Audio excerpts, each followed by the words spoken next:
नमस्कार, काय नाव आपलं? नमस्कार, सुधाकर झंझारे. अच्छा, गाव? सासवड. सासवड.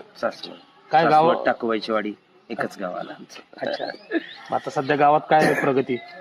गावात बरं का, इथून मागं आता ह्या झेडपी पंचायत समिती निवडणुकीच्या अनुषंगाने जे सिटिंग सदस्य होते त्यांच्यातर्फे तर काही काम झालं नाही. जे काय आमच्या गावामध्ये कामं झाली, पाण्याचा मोठा प्रश्न आहे. आता हे नीरा देवदरच्या पाण्याचं चालू आहे. डोंबलकवडीचं पाणी, त्याला आता बारमाही करताना जे दोन्ही कॅनलचं जोडून जे आम्हाला आता 12 महिने पाणी येणार आहे, हे फक्त रणजितदादांच्या माध्यमातून झाले. जे काही कामं झाली आतापर्यंत आमच्याकडे, ही सगळी दादांच्याच कामं. आणि आता तरुण वर्ग आमच्यासारखं दादांच्याकडे आकर्षण होतोय. काम करणारा माणूस आहे, जे 35-40 वर्षाची कामं झाली नाही ती आता ह्या जर 5 वर्षात होऊ शकतात. तर आमच्या मागच्या पिढींचं आतापर्यंत आयुष्य पूर्णपणे वेस्ट केलं. कारण ते खूप 35-40 वर्ष आमच्या वडिलांना वाट पाहिली की आपलं बागायत क्षेत्र होईल, बागायत होईल, काय होईल, हे काही झालं नाही.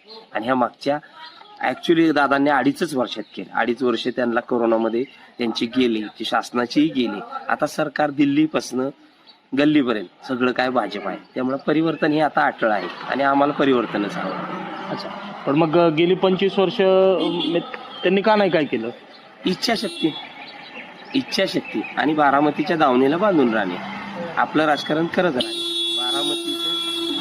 बारामतीचं प्रगती का झाली? आमच्या वाटणीची प्रगती तिकडे गेली आणि आम्हाला विधान परिषद म्हणा, काही म्हणा, पदं होत राहिली. आम्हाला इथल्या प्रस्थापितांना पदं मिळत राहिली, त्यांना सत्ता मिळत राहिली, कायम सत्तेत राहिली, एवढंच हवं होतं. बरं, तुम्ही कोणाला तरी मिंदा असल्यामुळे तुम्ही प्रगती करू शकला नाही आणि गृहीत धरला नाही. आजपर्यंत आम्हाला पर्याय नव्हता. आज दादांच्या रूपानं आम्हाला खूप चांगला पर्याय मिळाला. अच्छा, आता त्यांनी जे इकडे उमेदवार दिलेले आहेत, जे खटाल आहेत किंवा तुमचे खटाळ आणि नलवडे ताई, अहो बघा, नलवडे ताई ऍडव्होकेट आहेत, याच्यातच सगळं आलं. आणि तरुण आहेत आणि नवीन चेहरा.